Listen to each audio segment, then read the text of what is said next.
নমস্কার, কেমন আছেন সবাই? আশা করি সবাই ভালো আছেন। আমিও বেশ ভালো আছি। আজকে একটা নতুন ব্লগ ভিডিওর সঙ্গে আমি আপনাদের সামনে হাজির হয়েছি। দেখতেই পাচ্ছেন আমি আমার হাজব্যান্ডের সঙ্গে বেরিয়ে গেছি। আর আমার বেরিয়ে পড়া মানে নতুন কোনো জিনিস দেখা বা জানার উদ্দেশ্যে বেরিয়ে পড়া। তো রাস্তার মধ্যে এত সুন্দর একটা লাইটিং দেখে একটু ভিডিও করে নিলাম। তো আমি আমার গন্তব্যস্থানে পৌঁছে গেছি। ওই যে লেখা আছে দেখতে পাচ্ছেন সুন্দর করে, শ্রী শ্রী রাম মন্দির। তো একদম রাম মন্দিরে চলে এসেছি। এটা হচ্ছে রাজারহাট, একদম ইকো পার্কের পাশেই একটা সুন্দর রাম মন্দির। ঠিক আছে, আমি জানতে পারলাম এখানে একটা সুন্দর রাম মন্দির আছে। তো সেটা দেখবার উদ্দেশ্যেই আমি বেরিয়ে গেছিলাম। তো এখন তো এই মুহূর্তে আমি অযোধ্যার রাম মন্দির দেখতে পারবো না, কারণ সেটা দেখা পসিবল না, আমি বেরোতে পারছি না। কিন্তু কাছাকাছি যে রাম মন্দিরটা আছে সেটা তো দেখা যেতেই পারে, তাই না? তো আমরা বেরিয়ে পড়েছিলাম সেই রাম মন্দিরের উদ্দেশ্যে। তো আমরা একদম সোজা হাঁটতে হাঁটতে মন্দিরের সামনে চলে এসেছিলাম এবং সবার প্রথমে একটা সুন্দর মতন পুকুর পড়ছিল। একদম এত সুন্দর পুকুর বললে ঠিক বোঝানো যাবে না, মানে এত ভালো একটা ওয়াটার প্লেস। তো সেইখানে দেখতেই পাচ্ছেন যে প্রথমেই গঙ্গা দেবীর একটা মূর্তি ছিল এবং তারপরে মহাদেবের মূর্তি এবং একটা বজরংবলীর মূর্তি।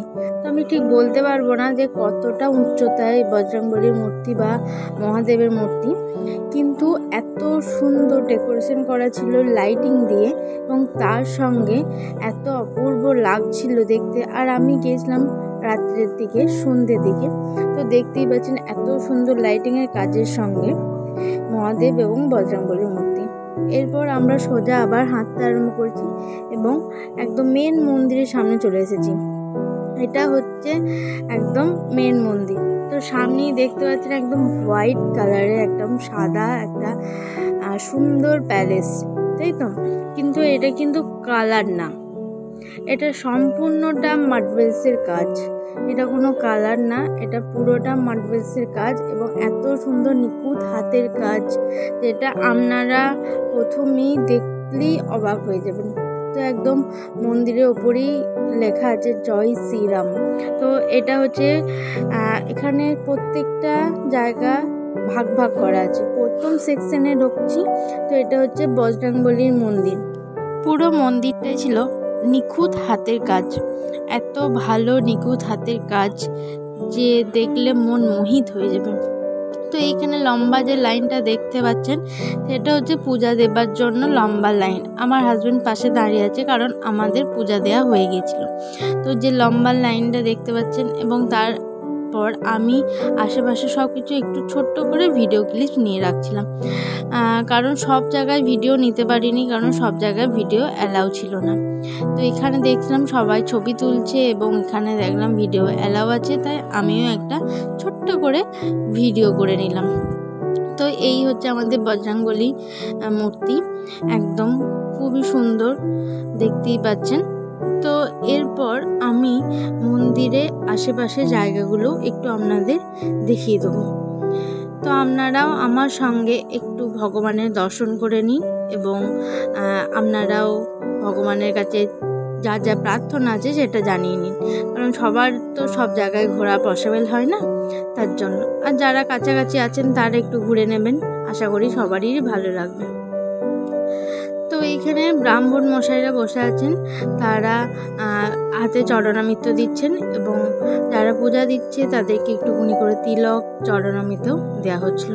এবার আমরা পুরো মন্দিরটা প্রদক্ষিণ করতে আরম্ভ করব, কারণ পুরো মন্দিরটাই বললাম না এত সুন্দর মার্বেলসের কাজ করা, যে আপনাদের দেখলে এত ভালো লাগবে যে আপনাদের পুরো মন্দিরটাই মনে হবে যেন বেশ কিছুক্ষণ, মানে আমি তো মন্দিরের ভেতরে ঢুকে আর বাইরে বেরোতে ইচ্ছা করছিল, মানে আমার এতটাই ভালো লাগছিল। ঠিক আছে, তো আপনারাও আমার সঙ্গে দেখতে থাকুন। তো এখানে সবাই সুন্দরভাবে বাচা বেঁধে রেখেছে, মানে মনে যা যা ইচ্ছা আছে, এই যে একটা নারকেল আর লাল কাপড় দিয়ে বাচা বেঁধে রেখে দিয়েছে, যাতে এই মনের ইচ্ছাগুলো সব এইখানে ভগবানকে জানিয়ে যায়, ভগবান যাতে পূর্ণ করে। এবং পাশেই একটা সুন্দর মহাদেবেরও একটা ছোট্ট জায়গা করে রেখে দিয়েছে, যেখানে মহাদেবকেও পুজো করা হচ্ছে, এই যে দেখতেই পাচ্ছেন। এরপর আমরা সোজা চলে যাব মাতা অঞ্জলির মন্দির। মাতা অঞ্জলি হচ্ছে বজরংবলীর মা, তো সেই মাতা অঞ্জলির মন্দির, এখানেও পূজা হচ্ছিল, কিন্তু এখানে ভিডিও অতটা অ্যালাউ ছিল না, তাই বেশি ভিডিও করতে পারিনি। শুধু মাতা অঞ্জলিকে একটুখানি ভিডিও নিয়ে চলে এসেছি। মাতা অঞ্জলি কক্ষ থেকে বেরিয়ে অপর আর একটা কক্ষে প্রবেশ করছি, এটা হচ্ছে শ্রীকৃষ্ণের কক্ষ। তো এখানে শ্রীকৃষ্ণ এবং রাধিকা একটা মন্দির আছে, তো সেইখানে তাদের পূজা হচ্ছে, এবং এখানে জগন্নাথ দেবেরও মূর্তি আছে, এবং দেয়াল জুড়ে মহাভারত এবং রামায়ণের নানান রকম কথা এবং কিছু নিদর্শন আছে। খুব তাড়াতাড়ি ভিডিওটা করা হয়েছে, কারণ এখানে মন্দিরের ভেতরে ভিডিওগ্রাফি করার কোনো অ্যালাউ ছিল না। তো এরপর আমরা এই মন্দিরটা থেকে বেরিয়ে সোজা চলে যাব শ্রী বালাজির মন্দির। তো এখানে বালাজি মন্দির বলতে বোঝানো হয়েছে শ্রী রামচন্দ্রের মন্দির। এখানে শ্রী রামচন্দ্রের যে মেন মন্দিরটা, সেখানেই এখন আমরা প্রবেশ করতে চলেছি।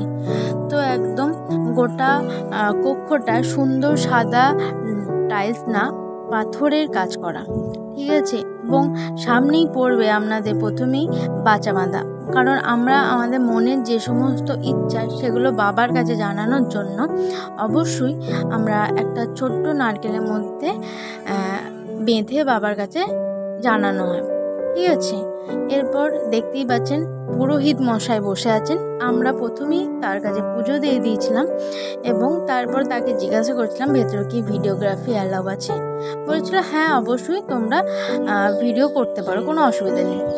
এর আগে পর্যন্ত প্রচুর ভিড় ছিল, আমরা যখনই মন্দিরের ভেতরে প্রবেশ করলাম দেখলাম ভিড় অনেক কমে গেছে, অনেক মানে পুরোই কমে গেছে, ঠিক আছে। এখানে শ্রী রামচন্দ্র, মাতা সীতা এবং বজরংবলী অধিষ্ঠান করছেন, এবং আমরা এই কক্ষটার একদম বাঁ দিকের সাইডে একটা সুন্দর আমরা বাবা মহাদেবেরও মূর্তি দেখতে পাবো, কারণ একদম সাইডে একটা বড় শিবলিঙ্গও ছিল, ঠিক আছে। সেখানে অনেক বাচ্চা বাচ্চা মানুষজন, মানে বাচ্চা বাচ্চা ছেলেরা, তারা জল ঢালছিল বাবার মাথায়।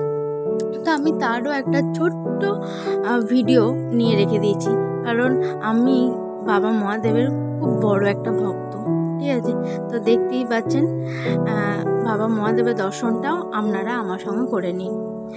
এরপর আমরা সোজা বেরিয়ে যাব একদম আমাদের বাড়ির উদ্দেশ্যে, এবং বাইরের দিকে দেখতেই পাচ্ছেন অনেক দোকান বাজার, এগুলো হচ্ছে অনেক রকম ফুল এবং মিষ্টি নিয়ে বসে আছে, কারণ এখান থেকে সবাই ডালি সাজিয়ে নিয়ে ভেতরে পূজা দিতে যাচ্ছে, এবং সব মন্দিরের সামনে এইরকম দোকান থাকে, আপনারা প্রায়শই দেখে থাকবেন। এছাড়াও নানা রকম খেলনার দোকান, তারপরে ঠাকুরের যে পিকচারগুলো পাওয়া যায় সেই সমস্ত দোকান এখানে আছে।